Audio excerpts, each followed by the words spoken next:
Quando abri a mala no meio da sala, o silêncio foi tão pesado que podia sentir o peso dos olhares sobre mim. Segundos antes, eles riam da minha profissãozinha de entregadora. Agora, as risadas tinham se transformado em expressões de desconforto, como se algo estivesse fora do lugar naquele almoço de domingo que deveria ser igual a todos os outros. Meu nome é Elisete, tenho 31 anos, e durante os últimos 5 anos fui tratada como a ovelha negra da família Santos. Tudo começou quando completei 18 anos, e meus pais me expulsaram de casa por não ter ambição suficiente. Eles sonhavam que eu fosse médica, advogada, engenheira, qualquer profissão que pudessem ostentar para os vizinhos durante as conversas na padaria ou nos encontros da igreja. Mas quando escolhi trabalhar como entregadora para me sustentar enquanto cursava administração, me tornei automaticamente a vergonha familiar.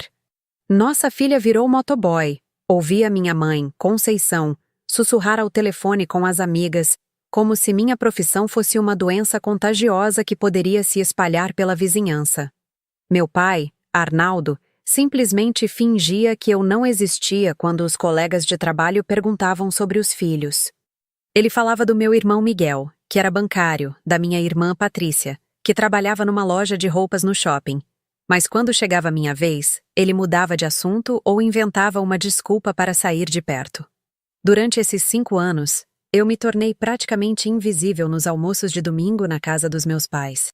Quando aparecia, e às vezes eu nem sabia por que ainda insistia em ir, as perguntas eram sempre as mesmas, formuladas com aquele tom de desprezo mal disfarçado que eu conhecia tão bem.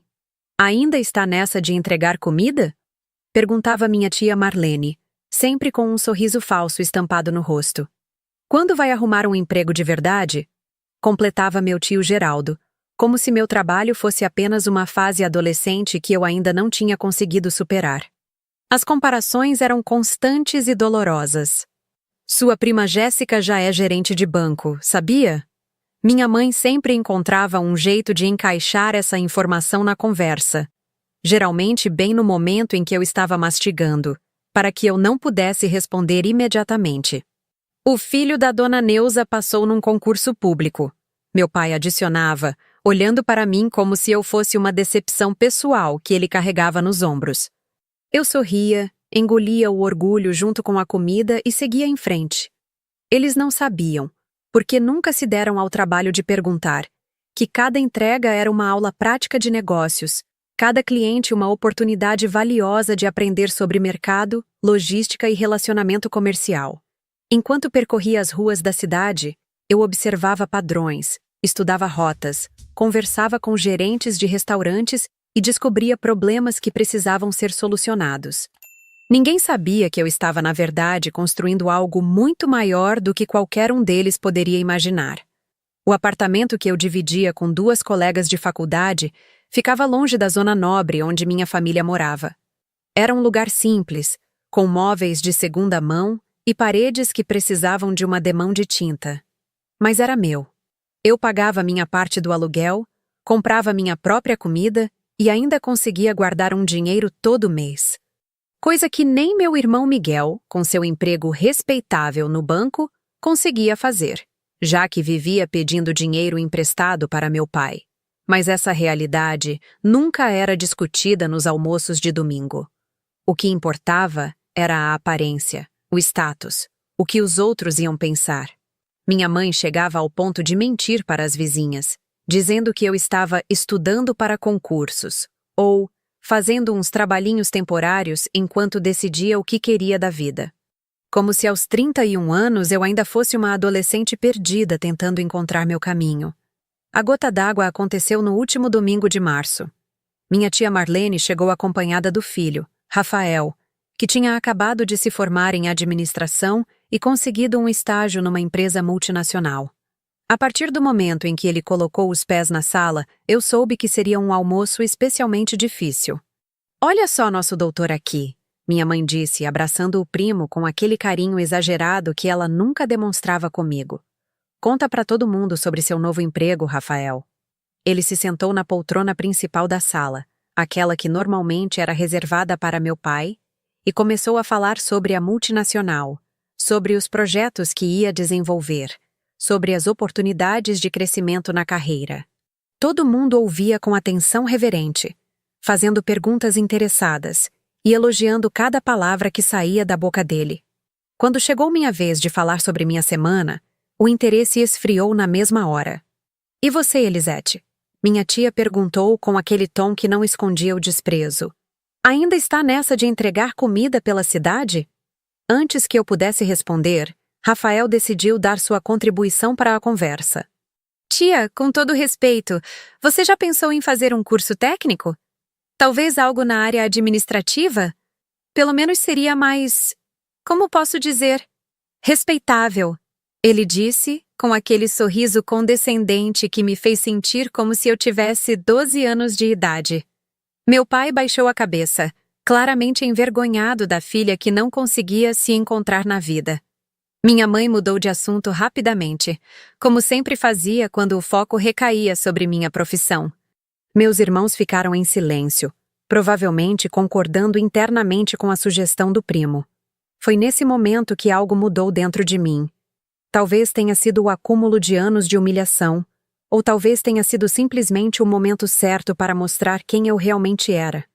Levantei da cadeira onde estava sentada, no canto da mesa, sempre no canto, nunca no centro das atenções, e disse com uma calma que surpreendeu até a mim mesma. Eu tenho algo para mostrar para vocês.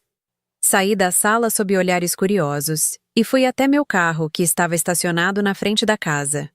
No porta-malas, cuidadosamente guardada embaixo de uma manta, estava a mala preta que eu carregava todos os dias comigo, mas que ninguém da minha família jamais havia perguntado o que continha. Para eles, provavelmente era apenas mais um acessório da profissãozinha que eu insistia em exercer. Voltei para a sala carregando a mala, sentindo todos os olhares fixos em mim. Pela primeira vez em 5 anos, eu tinha a atenção completa de toda a família. Coloquei a mala bem no centro da mesa de jantar, em cima da toalha bordada que minha avó havia feito décadas atrás e que minha mãe tratava como uma relíquia sagrada. Vocês querem saber o que eu realmente faço? Perguntei, colocando as mãos nos fechos da mala. O silêncio que se seguiu foi diferente de todos os outros que eu havia presenciado naquela casa. Não era o silêncio constrangido de quando alguém fazia uma pergunta inconveniente sobre minha vida, nem o silêncio desinteressado de quando eu tentava contar alguma coisa sobre meu trabalho. Era um silêncio carregado de expectativa, como se todos soubessem instintivamente que algo importante estava prestes a acontecer. Abri os fechos devagar, saboreando cada segundo daquele momento que eu havia esperado por tanto tempo. Dentro da mala, organizados em pastas transparentes e separados por categorias, estavam documentos que contavam uma história completamente diferente daquela que minha família acreditava conhecer. Contratos assinados, extratos bancários, registros empresariais e uma pasta especial com o logotipo da empresa que eu havia criado em segredo nos últimos 3 anos, Delivery Tech Solutions.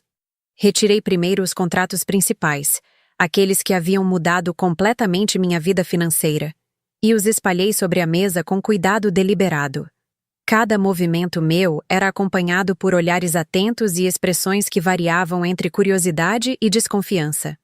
Nos últimos 3 anos, comecei a falar, mantendo a voz firme apesar do coração disparado. Enquanto vocês pensavam que eu apenas entregava comida pelas ruas, eu estava desenvolvendo um aplicativo que otimiza rotas de entrega para empresas de todos os tamanhos.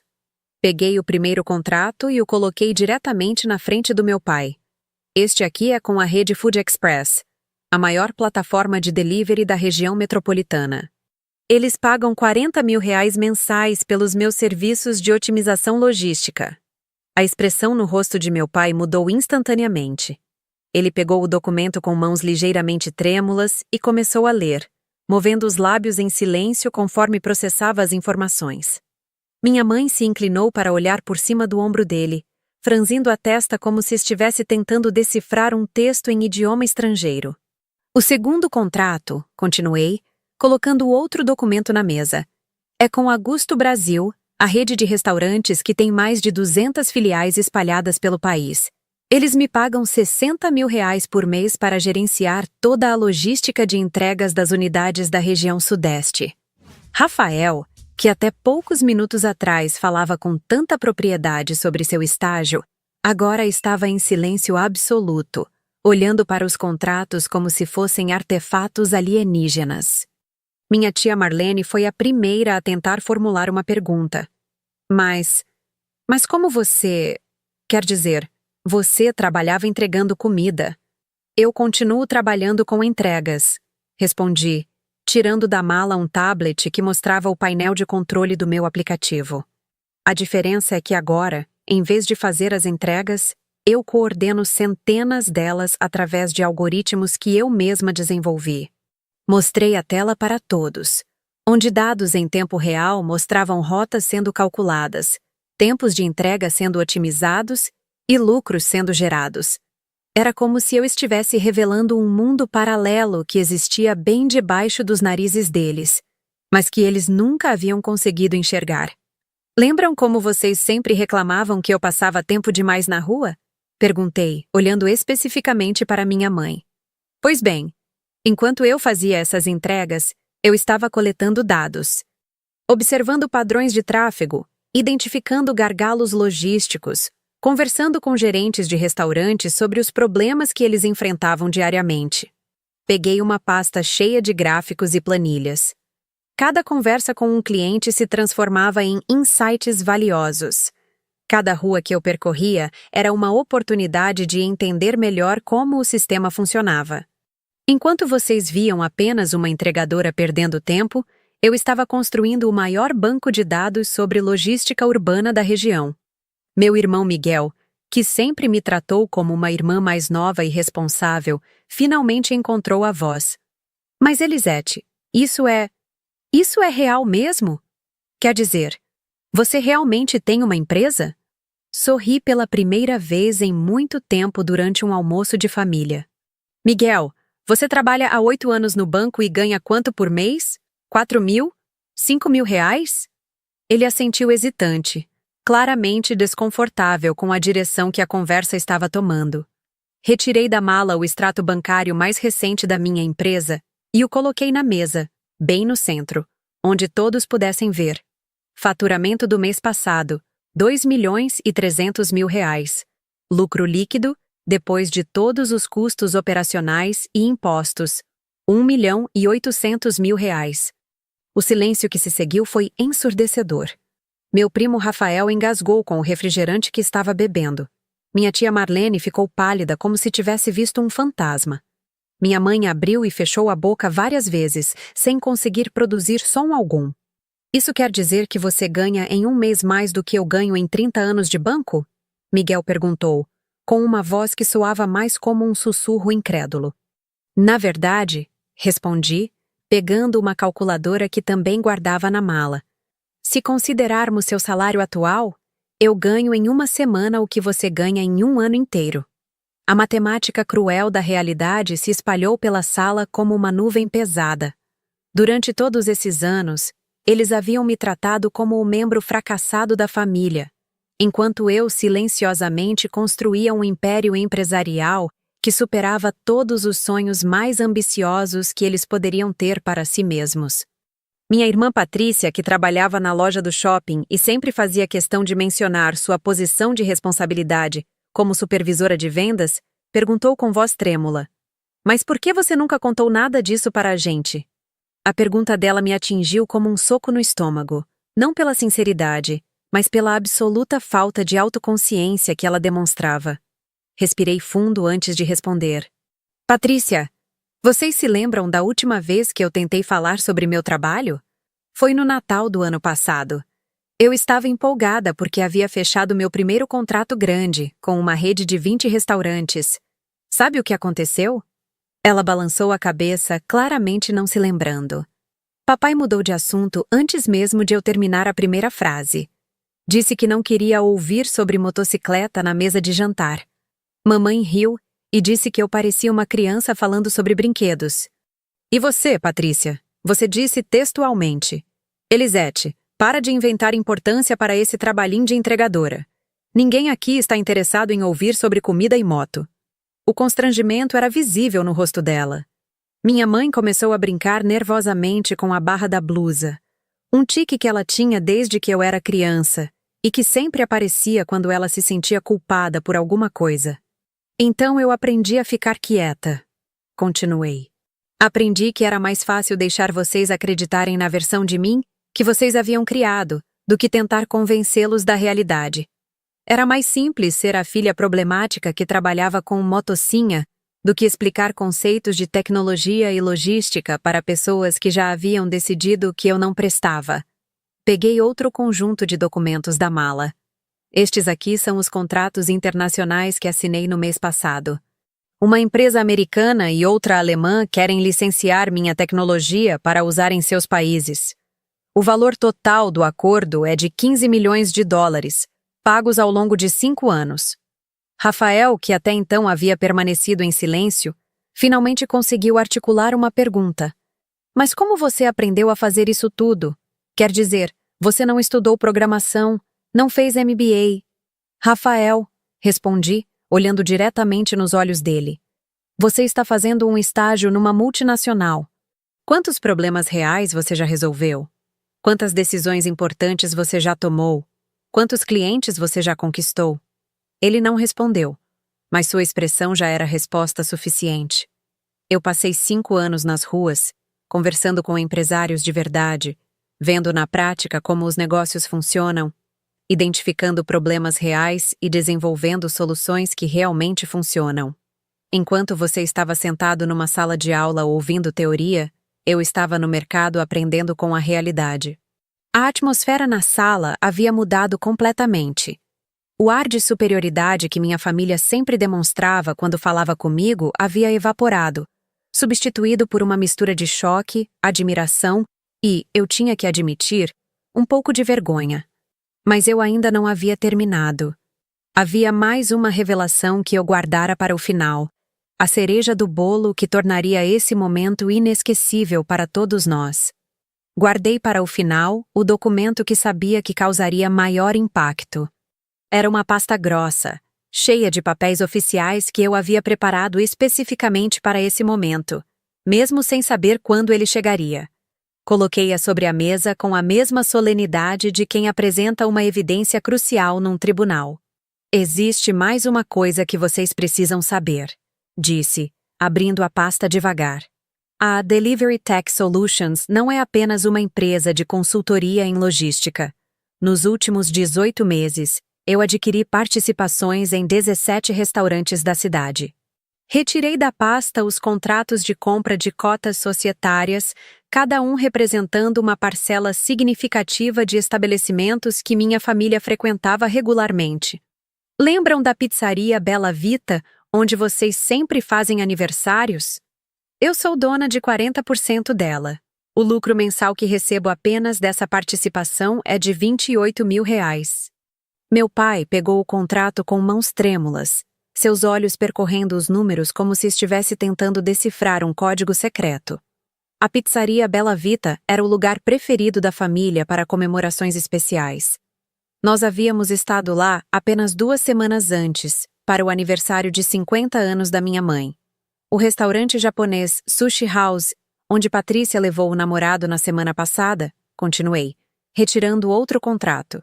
Eu comprei 30% dele no ano passado. O investimento foi de R$200 mil. Hoje vale mais de 800 mil. Minha irmã parou de respirar por alguns segundos. Ela havia me contado sobre o jantar no Sushi House com tanto orgulho, falando sobre como era chique jantar em lugares assim, como se fosse um mundo completamente inacessível para mim. E a hamburgueria gourmet do shopping? Aquela que o Rafael sempre fala que é cara, mas vale a pena? Perguntei, olhando diretamente para meu primo. Eu sou a sócia majoritária. 51% das ações me pertencem. Rafael engoliu em seco. Ele havia passado o almoço todo falando sobre como tinha bom gosto para escolher restaurantes, como conhecia os melhores lugares da cidade. Agora descobria que os lugares que ele frequentava para se sentir sofisticado eram, na verdade, propriedade da prima que ele considerava um fracasso. Mas eu ainda não havia chegado ao ponto principal. Peguei uma pasta separada, mais fina que as outras, mas infinitamente mais significativa. Nos últimos 6 meses, disse, abrindo a pasta com cuidado teatral, eu comecei a diversificar meus investimentos. Comprei um prédio comercial no centro da cidade, aquele edifício azul de 8 andares na rua principal. Pague 2,5 milhões à vista. Minha mãe quase engasgou com o copo d'água que estava bebendo. O edifício azul era um marco na cidade. Todo mundo conhecia. Era onde ficavam os consultórios médicos mais caros, os escritórios de advocacia mais renomados, as empresas de arquitetura mais conceituadas. Agora eu recebo R$ 42 mil mensais só de aluguel, continuei, mostrando os contratos de locação. E tem mais. Comprei também 3 apartamentos na Zona Nobre, aqueles na Rua das Palmeiras, sabe? Cada um me rende R$ 8 mil de aluguel por mês.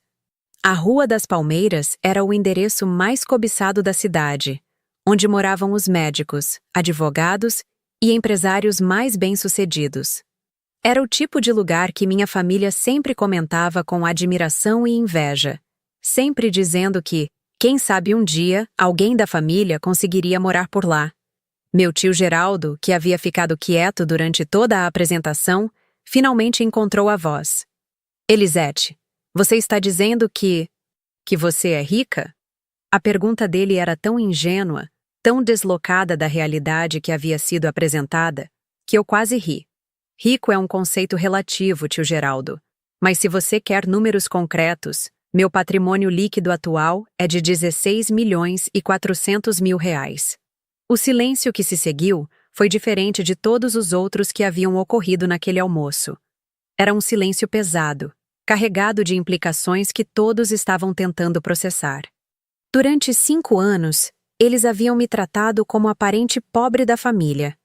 Aquela que precisava ser tolerada nas reuniões familiares, mas que nunca seria realmente respeitada. Agora descobriam que eu era, de longe, a pessoa mais bem-sucedida financeiramente de toda a família. Na verdade, eu provavelmente tinha mais dinheiro do que todos eles juntos. Mas como? Minha mãe finalmente conseguiu articular. Como você conseguiu tudo isso trabalhando como entregadora? A pergunta dela revelava o quanto eles ainda não haviam compreendido a situação. Eles continuavam vendo meu trabalho como entregadora de comida, mesmo depois de tudo que eu havia mostrado. Mãe, eu nunca parei de trabalhar como entregadora, expliquei pacientemente. A diferença é que eu transformei essa experiência em conhecimento, e esse conhecimento em oportunidades de negócio. Enquanto eu fazia entregas, eu estava estudando o mercado de dentro.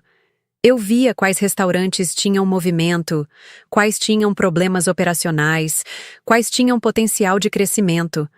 Peguei uma planilha detalhada que mostrava a evolução dos meus investimentos. Quando eu identificava um restaurante com potencial, mas com dificuldades financeiras, eu oferecia capital em troca de participação societária. Quando eu via um estabelecimento em localização privilegiada, mas com gestão deficiente, eu propunha sociedade e implementava melhorias operacionais. Mostrei gráficos que demonstravam como cada um dos restaurantes nos quais eu havia investido havia melhorado seu faturamento depois da minha entrada como sócia. O Bela Vita, por exemplo, aumentou o faturamento em 230% depois que eu implementei meu sistema de otimização de entregas e reestruturei a gestão de estoque. Patrícia balançou a cabeça, ainda tentando processar as informações. Mas Elisete, se você tinha tudo isso, por que continuava vindo aqui e deixando a gente te tratar daquele jeito? A pergunta dela me atingiu como um soco no estômago. Era uma pergunta justa, mas que tocava em feridas profundas que eu havia tentado ignorar durante muito tempo. Porque vocês são minha família, respondi, sentindo um nó na garganta. Porque eu ainda tinha a esperança de que um dia vocês conseguiriam me ver como eu realmente sou, não como vocês gostariam que eu fosse. Olhei para cada um deles, vendo pela primeira vez em anos algo parecido com respeito em seus olhares. Mas também via confusão, constrangimento e uma pitada de medo. Medo de que eu fosse embora e os deixasse para trás, agora que eles sabiam quem eu realmente era. Durante todos esses anos, eu continuei vindo aqui nos domingos porque eu acreditava que família era mais importante que dinheiro. Continuei. Eu achava que um dia vocês iam perceber que eu era mais do que apenas uma entregadora de comida. Que eu era inteligente, ambiciosa, bem-sucedida. Que eu merecia respeito. Minha mãe começou a chorar silenciosamente. Lágrimas escorrendo pelo rosto sem que ela fizesse qualquer movimento para limpá-las. Meu pai estava olhando para as próprias mãos, claramente envergonhado demais para me encarar. Mas sabe o que eu descobri? Perguntei, começando a guardar os documentos de volta na mala. Descobri que o respeito não pode ser mendigado. Ele precisa ser conquistado ou exigido. E hoje, finalmente, eu decidi exigir. Fechei a mala com um ruído seco que ecoou pela sala silenciosa. Todos me observavam, esperando para ver qual seria meu próximo movimento. Agora, se me dão licença, disse levantando-me da cadeira. Eu tenho uma reunião com investidores americanos em 2 horas. Eles querem expandir minha tecnologia para o mercado internacional. Caminhei em direção à porta, sentindo o peso dos olhares sobre mim. Mas dessa vez, era um peso diferente. Não era o peso do julgamento ou da desaprovação. Era o peso da admiração misturada com arrependimento. Na porta da sala, me virei uma última vez para olhar para minha família. Eles continuavam sentados ao redor da mesa, em silêncio, processando tudo o que havia acontecido nos últimos minutos. Por favor, continuem com o almoço, disse, tentando manter a voz firme. Eu já comi o suficiente por hoje. Nos dias que se seguiram aquele domingo revolucionário, minha vida mudou de forma radical. Não financeiramente. Essa mudança já havia acontecido anos antes, em silêncio.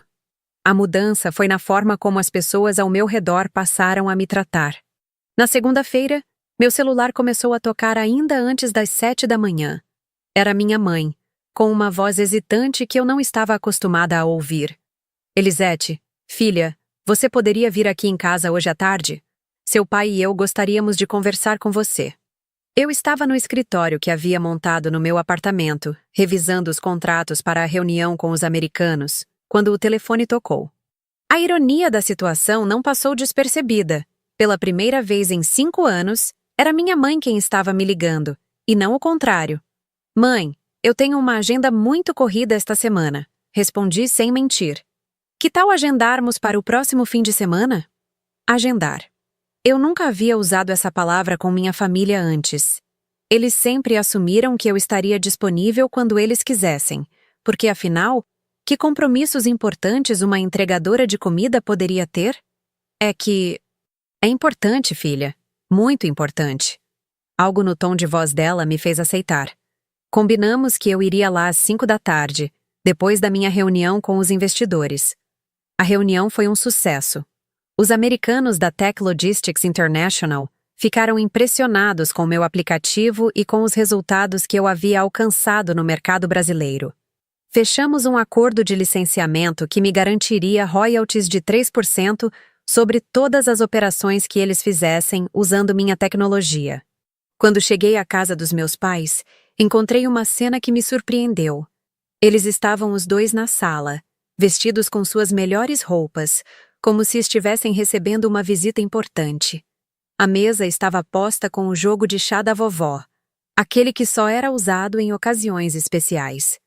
Elisete, querida, sente-se aqui, minha mãe disse, indicando a poltrona principal da sala. A mesma poltrona onde Rafael havia se sentado no domingo anterior, falando com orgulho sobre seu estágio. Sentei-me, observando como eles pareciam nervosos, quase intimidados pela minha presença. Era uma inversão completa da dinâmica que existia entre nós há anos. Filha, meu pai começou, pigarreando antes de continuar. Nós queremos pedir desculpas. As palavras saíram de forma hesitante, como se ele estivesse falando em um idioma estrangeiro. Em 31 anos de vida, eu nunca havia ouvido meu pai pedir desculpas para mim. Nem quando ele me expulsou de casa aos 18 anos, Nem quando ele fingia que eu não existia nas conversas sobre os filhos, nem quando ele mudava de assunto toda vez que eu tentava falar sobre meu trabalho. Nós não sabíamos. Minha mãe continuou, servindo chá numa xícara de porcelana que eu reconheci como sendo a mais cara do conjunto. Se soubéssemos que você estava construindo tudo isso, vocês teriam agido diferente? Perguntei, aceitando a xícara, mas sem beber. Ou vocês só estão se desculpando porque descobriram que eu tenho dinheiro? A pergunta causou um silêncio constrangido. Eles se entreolharam, claramente não esperando que eu fosse tão direta. Elisete, não é só por causa do dinheiro, meu pai disse, mas sua voz não carregava convicção. É que nós nos orgulhamos de você. Sempre nos orgulhamos. Ri amargamente. Papai, na semana passada você disse para o seu Joaquim que tinha apenas 2 filhos. Eu estava ao lado quando você falou isso. Você literalmente me apagou da família porque tinha vergonha de mim. Ele baixou a cabeça, incapaz de negar o que havia acontecido. E você, mãe? Continuei, virando-me para Conceição. Disse para a dona Marta que eu ainda estava procurando meu caminho na vida e que vocês tinham paciência comigo porque eu era meio devagar para amadurecer. Isso foi há 3 semanas. Minha mãe começou a chorar novamente, exatamente como havia feito no domingo. Mas desta vez, suas lágrimas não me comoveram.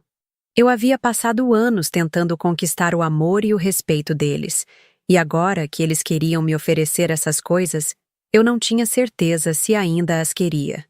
Nós erramos, filha. Ela sussurrou entre as lágrimas. Erramos muito. Mas agora nós entendemos quem você realmente é. Agora vocês entenderam, repeti, deixando a ironia clara na minha voz. Depois de eu colocar 16 milhões de reais em cima da mesa. Ficamos em silêncio por alguns minutos. Eu bebia o chá devagar, observando como meus pais pareciam diminuídos, encolhidos em suas próprias cadeiras. Era estranho ver aquelas 2 pessoas que sempre me pareceram tão grandes e poderosas, agora parecendo pequenas e vulneráveis. Foi minha mãe quem quebrou o silêncio. Elisete, nós queremos fazer as pazes com você. Queremos que você saiba que sempre terá um lugar nesta família. Sempre tive um lugar nesta família, mãe, respondi.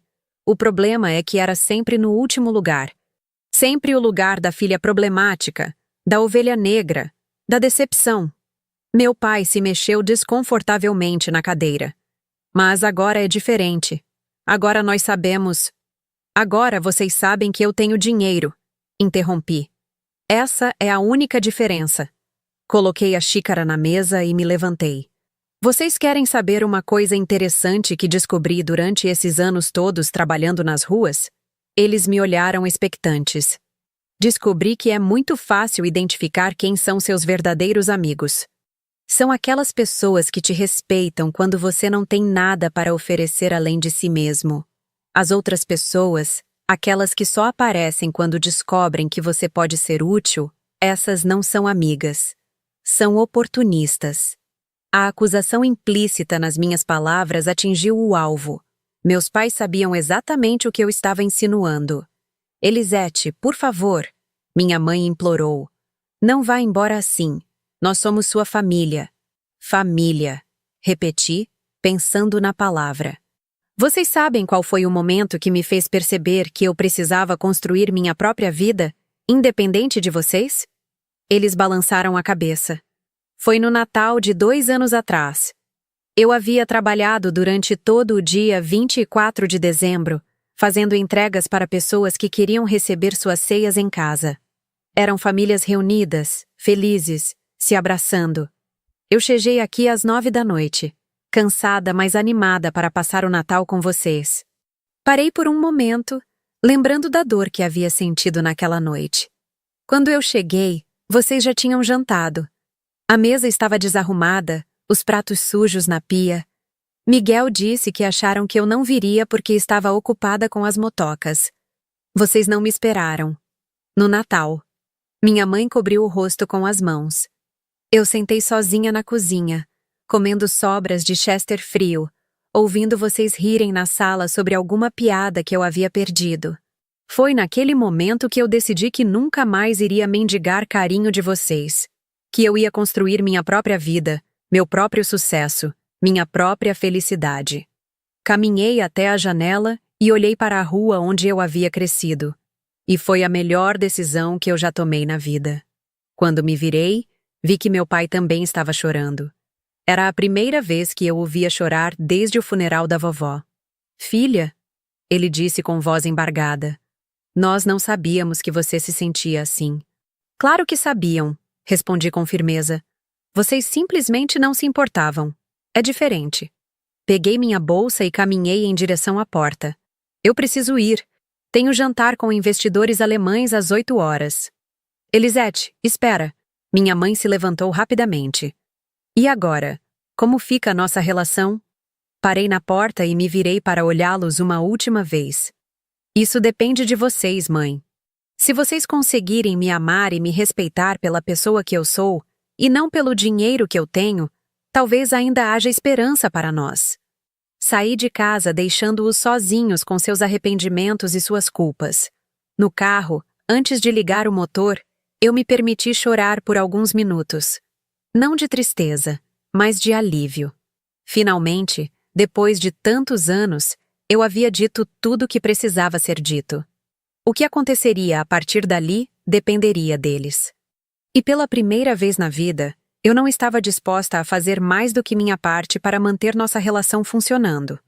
2 semanas se passaram desde aquela conversa na casa dos meus pais, e eu havia conseguido focar completamente no trabalho. O acordo com os alemães havia sido fechado, e eu estava preparando a expansão da Delivery Tech Solutions para 3 novos estados. Era sexta-feira à noite quando meu telefone tocou com uma ligação inesperada. Era a Patrícia. Elisete, você pode vir urgente para o Hospital Santa Clara? É o papai. Meu coração disparou. Apesar de tudo que havia acontecido entre nós, ele ainda era meu pai. O que aconteceu? Ele passou mal no trabalho. Os médicos disseram que foi um princípio de infarto. Ele está estável, mas... Sua voz falhou. Ele está pedindo para falar com você. Cancelei todos os meus compromissos da noite e dirigi para o hospital.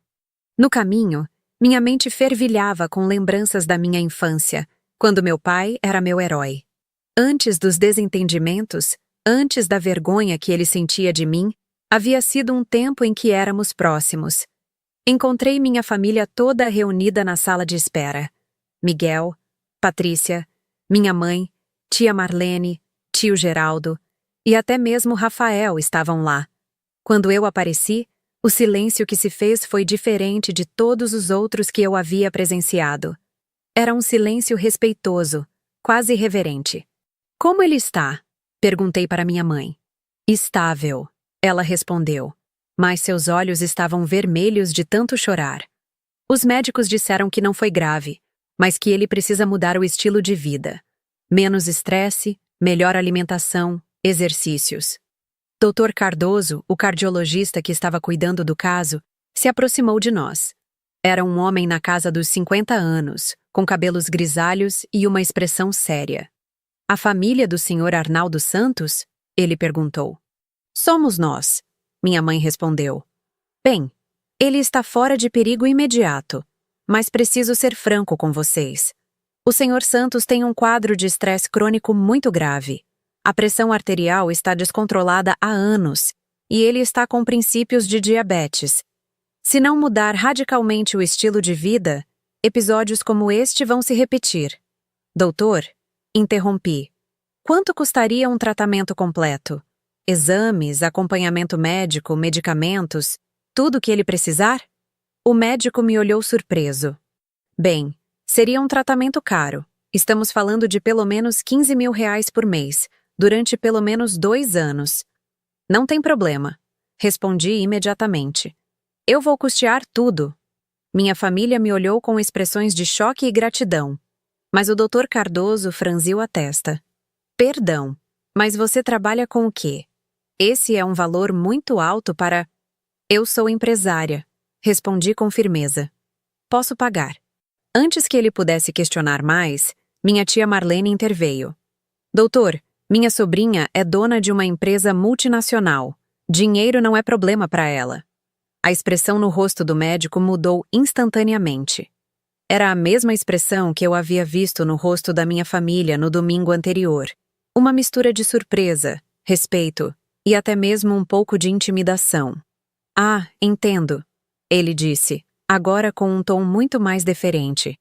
Nesse caso, vou preparar o melhor plano de tratamento possível. Depois que o médico se afastou, Miguel se aproximou de mim. Elisete, Obrigado. Eu não tenho como pagar um tratamento desses para o papai. Nenhum de nós tem, Patrícia acrescentou. Se não fosse você... Olhei para os dois, meus irmãos que durante anos me trataram como se eu fosse uma fracassada. Agora, eles dependiam de mim para salvar a vida do nosso pai. Posso vê-lo? Perguntei. Ele está no quarto 312, minha mãe respondeu. Mas, Elisete, ele está muito envergonhado, muito arrependido. Caminhei pelos corredores do hospital até o quarto do meu pai. Ele estava acordado, olhando para o teto, com aparelhos monitorando seus batimentos cardíacos. Quando me viu, seus olhos se encheram de lágrimas. Elisete, ele sussurrou. Oi, papai, respondi, sentando na cadeira ao lado da cama. Eu fui um idiota, ele disse, sua voz fraca, mas carregada de emoção. Um idiota orgulhoso e cego. Peguei sua mão, notando como ela parecia menor e mais frágil do que eu lembrava. Quando eu estava lá, sentindo o peito apertar, pensando que talvez fosse morrer, ele continuou. A única coisa que passou pela minha cabeça foi: eu nunca disse para a Elisete que me orgulho dela. Lágrimas começaram a escorrer pelo meu rosto. Durante anos, tudo que eu havia querido era ouvir essas palavras. Filha, você é extraordinária. Você sempre foi.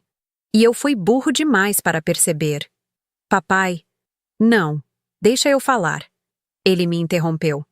Eu preciso falar isso. Você é a pessoa mais inteligente, mais determinada, mais corajosa que eu conheço. Você construiu um império sozinha, enfrentou todas as dificuldades, e ainda assim nunca perdeu a bondade no coração. Ele apertou minha mão com a pouca força que tinha. Eu sei que não mereço, mas você pode me perdoar? Você pode me dar uma chance de ser o pai que você merece? Olhei para aquele homem na cama de hospital, vulnerável e arrependido, e vi não apenas meu pai, mas um ser humano falível que havia cometido erros graves, mas que estava genuinamente arrependido. Papai, disse, inclinando-me para beijar sua testa. Você sempre foi meu pai. Mesmo quando não conseguia demonstrar orgulho de mim, mesmo quando me fazia sentir pequena, você ainda era meu pai. E eu sempre te amei. Ele começou a chorar com mais intensidade, lágrimas de alívio e gratidão. Mas, continuei, minha voz ficando mais firme. Se vamos reconstruir nossa relação, ela precisa ser baseada em respeito mútuo. Não porque eu tenho dinheiro, mas porque eu sou sua filha e mereço ser tratada com dignidade. Sim, ele assentiu vigorosamente. Sim, é claro. E você vai seguir o tratamento médico à risca, disse, reassumindo meu tom autoritário. Porque agora você tem uma filha empresária que pode bancar seu tratamento, mas que não vai tolerar que você negligencie sua saúde. Ele riu através das lágrimas. Sim, chefe. Passamos mais uma hora conversando. Pela primeira vez em anos, tivemos uma conversa real, de pai para filha. Ele me perguntou sobre minha empresa, sobre meus planos, sobre meus sonhos, e pela primeira vez, demonstrou interesse genuíno pelas minhas respostas. Quando saí do quarto, encontrei toda a família ainda na sala de espera. Eles me olharam expectantes. Ele vai ficar bem, anunciei. E eu vou cuidar de tudo relacionado ao tratamento. Elisete. Minha mãe se levantou e caminhou até mim. Como podemos agradecer? Vocês não precisam me agradecer, respondi. Família é família, independente dos problemas que tivemos no passado. Rafael, que havia ficado quieto até então, se aproximou de mim. Prima, eu quero pedir desculpas pelo que eu disse naquele domingo. Foi ignorância, completei por ele. Mas está tudo bem, Rafael. Todos nós já fomos ignorantes sobre alguma coisa em algum momento da vida. Olhei para todos eles. Minha família é imperfeita, complicada, mas ainda assim minha família. Olha, disse, dirigindo-me a todos. Eu não vou fingir que mágica tudo ficou perfeito entre nós. Vocês me machucaram muito durante esses anos. Mas eu também aprendi que guardar rancor é como tomar veneno esperando que a outra pessoa morra. Respirei fundo antes de continuar. Eu quero tentar reconstruir nossa relação. Mas ela precisa ser diferente da que tínhamos antes. Precisa ser baseada em respeito mútuo, em aceitação genuína, e não em status social ou situação financeira. Todos assentiram, alguns ainda com lágrimas nos olhos. E tem mais uma coisa, acrescentei, um sorriso começando a se formar no meu rosto. Domingo que vem tem almoço de família na minha casa nova. É uma casa de 400 metros quadrados com piscina e churrasqueira. Achei que talvez vocês gostariam de conhecer. A surpresa e a alegria em seus rostos me fizeram perceber que, apesar de tudo o que havia acontecido, ainda havia amor entre nós. Talvez fosse possível reconstruir nossa família sobre bases mais sólidas e honestas. 6 meses se passaram desde aquele domingo que mudou tudo. Enquanto preparo o almoço na minha cozinha gourmet, observo pela janela panorâmica minha família se divertindo na área da piscina. Meu pai, completamente recuperado e seguindo religiosamente seu novo estilo de vida, está ensinando meu sobrinho de 5 anos a nadar. Minha mãe conversa animadamente com minha cunhada sobre as receitas que elas querem experimentar na churrasqueira nova. A casa que comprei 3 meses atrás se tornou o novo ponto de encontro da família. Não por obrigação ou por tradição, mas porque todos genuinamente gostam de estar aqui. E mais importante, porque agora eles gostam de estar comigo. Miguel se aproxima da ilha da cozinha, onde estou finalizando a salada. Precisa de ajuda com alguma coisa? Pode levar essas travessas para a mesa externa? Peço, indicando os pratos já prontos. Claro, ele responde. Mas antes de pegar as travessas, ele para e me olha. Elisete, eu queria falar uma coisa. Fala. Eu saí do banco semana passada. Paro de cortar os tomates e olho para ele surpresa. Miguel trabalhava no banco há 8 anos. Era um emprego que ele sempre descreveu como estável e respeitável. Por quê? Ele sorri, um sorriso que eu não via no rosto dele há anos. Porque você me inspirou. Eu estava numa reunião, ouvindo meu chefe falar sobre metas de crescimento e estratégias de mercado. E eu pensei, minha irmã entende mais de negócios do que esse cara, e ela aprendeu tudo na prática. Coloco a faca na bancada e me viro completamente para ele. Eu abri minha própria empresa de consultoria financeira para pequenos negócios. Ele continua, o entusiasmo crescendo em sua voz. Nada grandioso como o que você fez, mas é meu. E pela primeira vez em anos, eu acordo animado para trabalhar. Sinto um orgulho imenso crescendo no meu peito. Miguel, isso é fantástico. E tem mais. Ele diz pegando minha mão. Eu queria saber se você toparia ser minha mentora. Não financeiramente.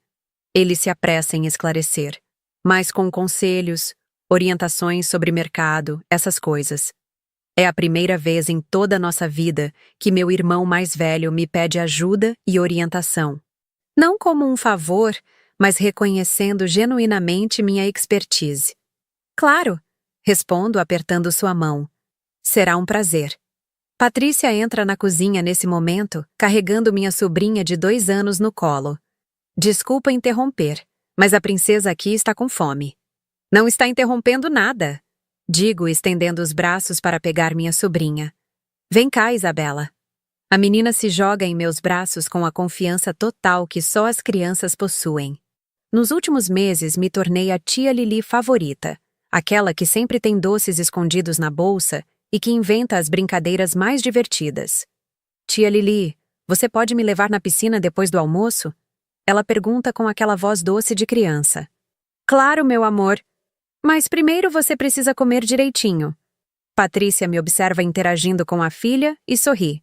Você sabe que ela fala de você o tempo todo, né? Tia Lili fez isso. Tia Lili disse aquilo.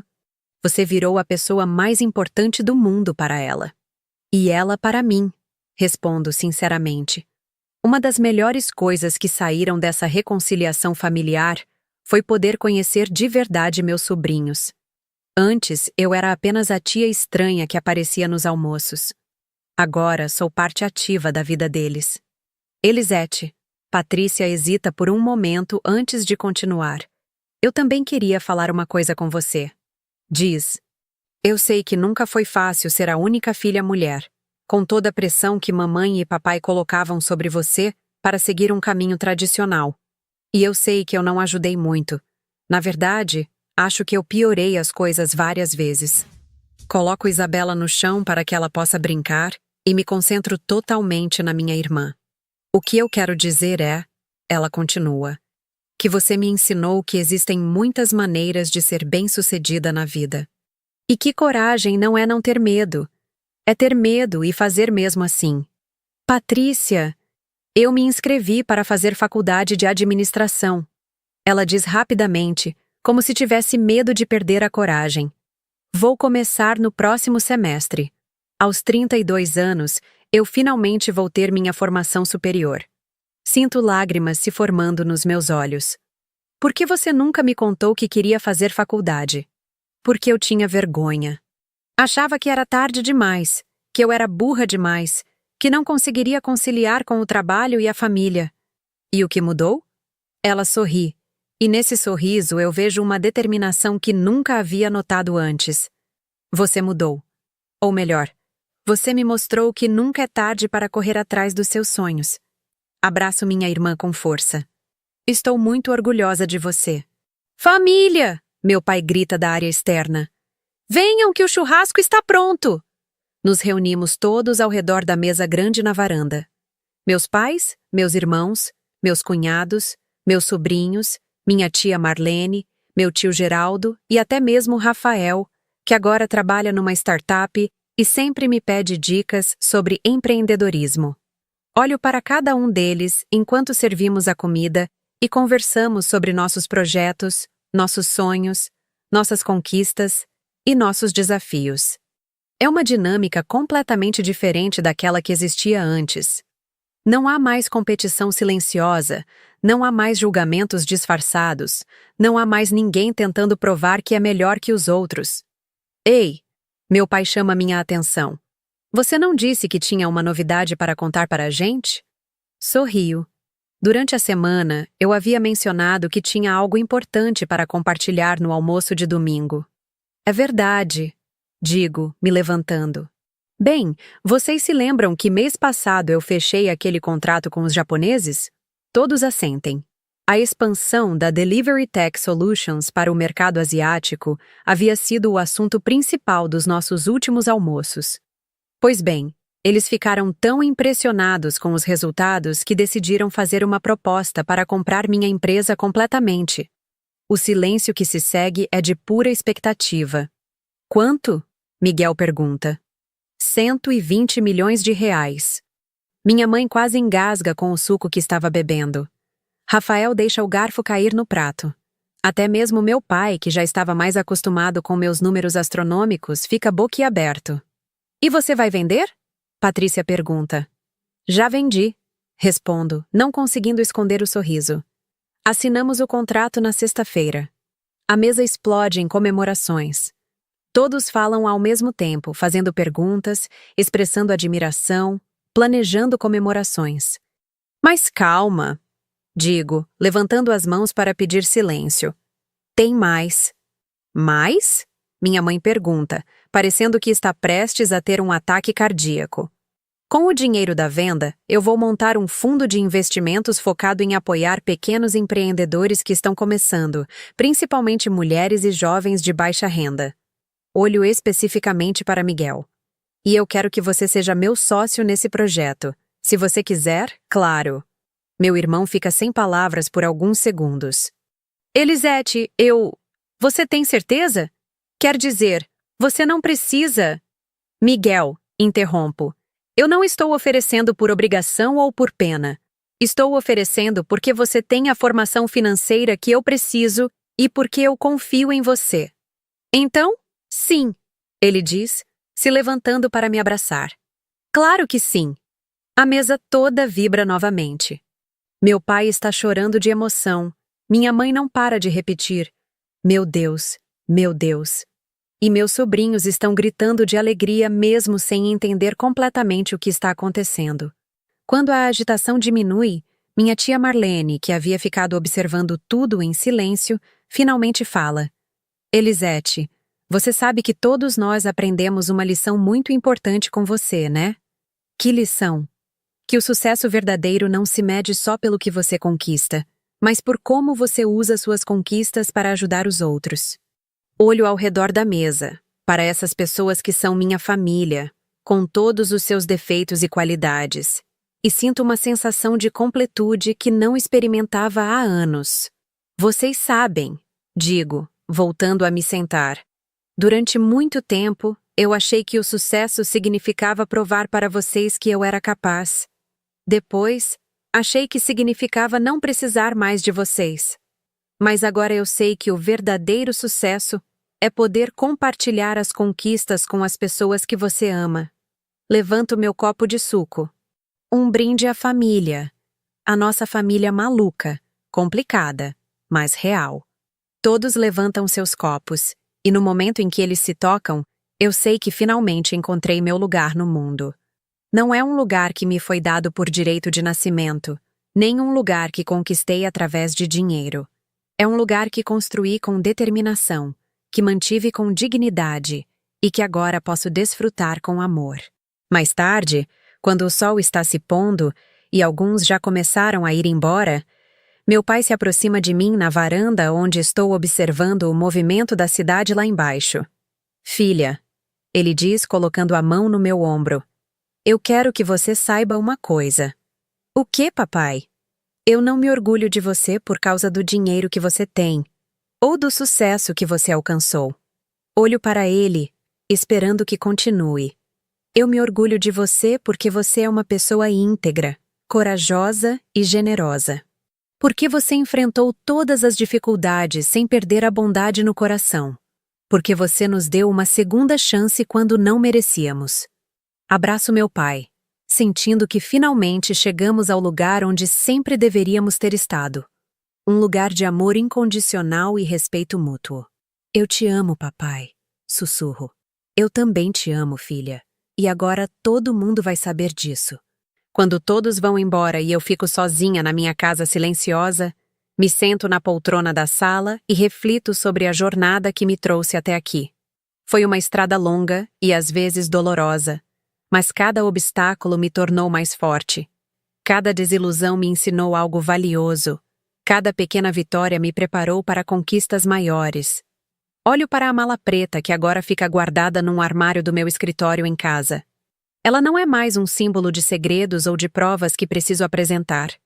Agora ela é apenas uma lembrança de uma época em que eu precisava carregar minha autoestima numa pasta de documentos. Hoje eu sei que meu valor não está nos contratos que posso mostrar, nem nos números que posso colocar numa mesa. Meu valor está na pessoa que me tornei através dessa jornada. Alguém que aprendeu que o respeito verdadeiro não pode ser comprado, mas pode ser conquistado. Que o amor da família é mais doce quando vem tempestado com admiração genuína. E que o sucesso mais significativo é aquele que nos permite levantar outras pessoas junto conosco. Amanhã começarei um novo capítulo da minha vida. Não mais como a entregadora que construiu um império em segredo, mas como a empresária que decidiu usar seu sucesso para abrir caminhos para outros. O fundo de investimentos já tem seus primeiros candidatos. Uma jovem de 19 anos que quer montar um aplicativo de economia doméstica, um casal que sonha em abrir uma padaria artesanal e um rapaz de 22 anos que desenvolveu um sistema sustentável para hortas urbanas. Cada um deles me lembra de mim mesma há alguns anos, cheios de sonhos, determinação e uma vontade imensa de provar que podem conquistar algo maior. A diferença é que eles não terão que fazer isso sozinhos como eu fiz. Pego meu telefone e abro o grupo da família no WhatsApp. Um grupo que foi criado apenas no mês passado, quando finalmente tivemos assuntos genuinamente interessantes para compartilhar uns com os outros. Miguel postou uma foto do primeiro contrato que fechou em sua empresa de consultoria. Patrícia mandou uma foto dos livros da faculdade que acabou de comprar. Minha mãe compartilhou uma receita nova que quer experimentar no próximo domingo. Digito uma mensagem simples. Amo vocês. Até domingo que vem. As respostas chegam quase instantaneamente, cada uma carregada de um carinho que não existia antes, mas que agora parece ter sempre estado lá, apenas esperando o momento certo para florescer. Fecho o telefone e caminho até a janela do meu quarto. Lá fora, a cidade se estende até onde meus olhos podem ver, cheia de luzes que representam sonhos, ambições, famílias reunidas ao redor de mesas de jantar, pessoas trabalhando para construir um futuro melhor. Em algum lugar dessa cidade, há uma jovem entregando comida, talvez observando os padrões de tráfego, conversando com gerentes de restaurantes, coletando insights que um dia se transformarão em oportunidades de negócio. Em algum lugar, há alguém sendo subestimado pela própria família, carregando sonhos que parecem impossíveis para todos, exceto para ela mesma. E agora, graças ao fundo que criaremos, essa pessoa terá uma chance real de transformar seus sonhos em realidade. Sorrio para meu reflexo na janela. A mulher que me olha de volta é muito diferente daquela que costumava sentar no canto da mesa nos almoços de domingo, engolindo humilhações junto com a comida. Esta mulher tem os ombros eretos, o olhar confiante e um sorriso que fala de conquistas merecidas e de um futuro cheio de possibilidades. Mais importante ainda, esta mulher sabe exatamente quem ela é, independente da opinião de qualquer outra pessoa. E essa talvez tenha sido a maior conquista de todas. Amanhã será um novo dia, cheio de novos desafios e novas oportunidades. Mas hoje, neste momento, eu me permito simplesmente estar em paz, com a jornada que me trouxe até aqui, e animada com todos os caminhos que ainda estão por vir. A estrada me ensinou muito mais do que qualquer sala de aula poderia ensinar. E agora, é hora de passar esse conhecimento adiante, uma entrega de cada vez.